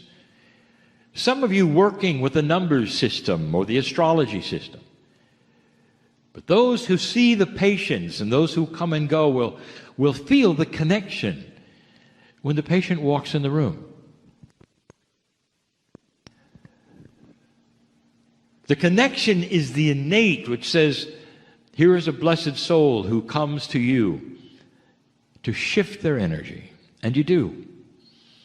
And the energy shift that you give them allows them to see themselves in a way they never did, and the healing starts. And this is what you do. There are so many here and listening who have been doing these kinds of things for so many years. There are some who have been doing it longer than my Kryon. My Kryon. This energy, this Kryon, has even been on the planet channeling. These are the ones I'm talking to. 2012 brought something different. And if you are one of these, a light worker who has been in this energy before 2012, working the puzzle of light and dark, of healing, of writing, of self-help, any of these, the meditation warriors, the prayer warriors, the one who change energy with their thoughts, there's so many of you because you're old souls. 2012 came about and you didn't think anything of it. Because the promise was that 2012 would begin a refreshing energy. I use these words so often. Light worker, get ready, for the wind is at your back. Light worker, get ready, because now there are those who will hold your hand and take you forward. You'll be aware of those guides. All manner of things are coming. And then slowly, they didn't. And there are so many of you who are looking around and saying, I don't know how to say this, but I've stopped doing my work. And you would then confide to the one that you would love the most, who would understand, and you'd say, the connection is gone. Suddenly I have writer's block. I can't go further because there's no connection there anymore. It's a kind of like a bad joke that I would have all of these gifts and all of these tools, and then we would come to that, the marker, the 2012, the change of consciousness, and it all starts to disappear. So many healers having patients come in and not feeling a thing, going through the motions, actually helping them, but when they leave and the door is shut, there's consternation, there's frustration. Where's the connection? Where is the beautiful connection that I used to count on, that was here year after year after year? The meditation warriors, the ones who meditate for humanity and for transparency and just general help for the planet, you would go into meditation or have groups that would meditate. And suddenly, you're not feeling it anymore. Those things that would make your heart sing and you would swell up with the love of God and the compassion in the room, they seem tempered now. They're not there like they used to be. That's who I'm talking to. Now, I've told you about this before, and it's critical that you truly understand the immensity, the enormity of what's going on. I told you a while back that more light is being poured into this planet, specifically by the nodes of the planet, and we mentioned it before, that it's starting to shift and change not just the energy of consciousness, but the connection. And we've said also before that the very connection that you have is starting to be enhanced. We sat before you last week and we told you about the innate and the expansion that's going on. We mentioned to you that it's a brand new energy of connection and that it's intuitive. And if you want to connect, all you have to do is give intent. That's what we told you. Meanwhile, the light workers, the healers, the ones who have been working so many puzzles for so many years before 2012 are saying, well, not for me. What's going on? I want you to think for a moment about vibration, about frequency. Now, vibration and frequency are three-dimensional words that are often used to describe that which is your state of being in enlightenment. And some will say, well, I feel like I'm vibrating at a higher level today. And that would be the metaphor. That's the words that you would use. None of that is accurate. It doesn't matter. That's how you feel. And it's understood by other light workers. And if someone would say, well, how does it feel? You'd say, well, I think it's a higher vibration. I think it's a frequency that I've never been on before. Meanwhile, those who have been doing this for 20 years, 10 years, even 5 years, or before the 2012 shift, even 7 years ago, are saying, not for me. And so if that is you, this is for you, frustrated light worker. Listen to me. In your own terminology, if you've been listening to a radio station that's a certain frequency on your dial, as they used to say, That's been the connection. And when you walked into those rooms, healer, or the patient, or writer, when you sat down, you tuned to that station. And it was always there. And the beauty of that is the transmission and the reception was on the same frequency. That's how it works. But as you faced this new energy, you didn't get to be where the new ones are, who are just coming around and learning about intent and connection. You see, they know where the new station is, and you don't. Imagine that station. Beautiful it is. Call it what it is, the compassion of the Creator, the love of God. Call it whatever you want to. A multidimensional station that talks to you and suddenly is not there. What has taken place is beautiful for you and for now. And this is the information. This is the solution. It changed frequency. You didn't. And so you tune to the old station, really not understanding that something has gone on with this planet, with light itself, which is actually moving existence, reality, paradigm of connection. The station changed frequencies. And so the next thing you should know is there's nothing missing. And the next thing you should know is if you retune to the new station, every gift that you have is going to increase. Writer is going to start pouring out. Healer, there's going to be too much come in, more than you've ever seen before.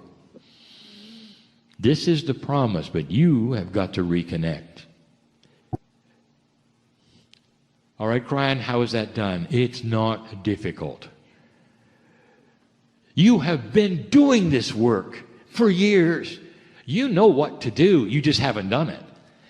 Number one, cognize the fact that the station is gone. Number one.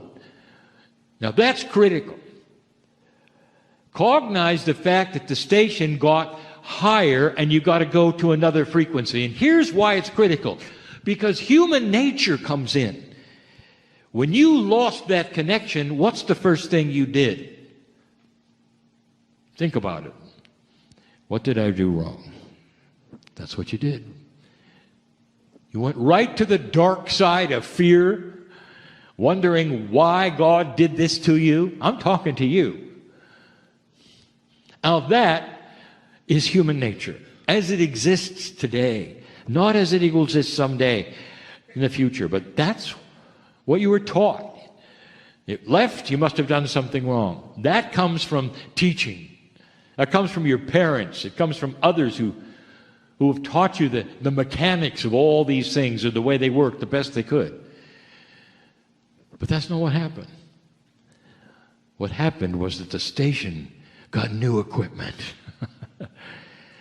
And the light started to be turning on. And the reception that you want has gone to another place in you, which is a higher vibrating place, and you've got to match the frequencies. Listen, if this is you, follow these instructions. Dear Spirit, I now realize I've done nothing wrong. There's nothing missing in my life. I am sitting here and poised and ready to go to the next step, to tune metaphorically to that new station, to go to a higher vibration and continue my work. Dear Spirit, I give intent with my intuition to tune to the new station. Oh, I'm delivering chills to my partner because this is what he did some years ago. Some years ago, when he thought he was at the top of the ladder. And in the shower, I asked him if he wanted to go to the next step. And he was so downtrodden when he thought he was at the top. He had to change frequencies.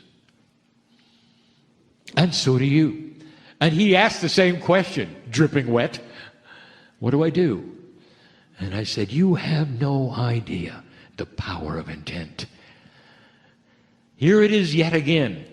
Human consciousness with pure intent can accomplish anything. And especially if you're already knowledgeable and have been a light worker and want to go to that next step, to retune to the higher frequency. Dear Spirit, I give intent for it. Allow me to find it. I want the intuition. And then you go to that place where you say, I claim it, it's happening. And you sit down. Author, and it's happened. And there it is, the reconnection. And you go, oh my, it's so bright now. There's too many words. Or the healer who doubts themselves because it hasn't worked for a while, who now realizes that they have to redo the connection, and they go through this process of intent, meaning it, understanding it, feeling it, recognizing the sense of it. And then when the patient comes in, it all comes flooding back in. I guarantee you, healer, if you're seeing patients, that next patient who walks in after you have done this will ask why you're weeping. Because you'll say the connection's back. And I can tell you so much that's going to help you. It has to make sense to you that this is what's going on. There's been no issue. There's been no problem. You've done nothing wrong. And there's so much here. But you got to recalibrate. And this recalibration doesn't require you read things, take courses, climb steps, or pay anything. Sit alone and feel the sense of it. Raise your hand and state it. Let this be the time that my innate will take me to the higher frequency, because I was designed for that. That's why I'm here. And for the rest of my life, I'll be connected in a higher way than anything I've had before. And then thank the Creator that it's actually happened. Frustrated? Yes. I just gave you the solution of why you were frustrated and what to do. Especially for those who have worked as light workers way before 2012. I speak to you. Your lineage is shamanic, or you wouldn't be doing this. Even the meditator. Your lineage is shamanic. And you have been tuning to these frequencies for lifetimes. And now they start to move. And the light starts to increase. Welcome to a new earth, light worker. And stop being frustrated. There's more. But for now, that's enough. Go from this place different. And you can, with free choice, create the impossible. And so it is.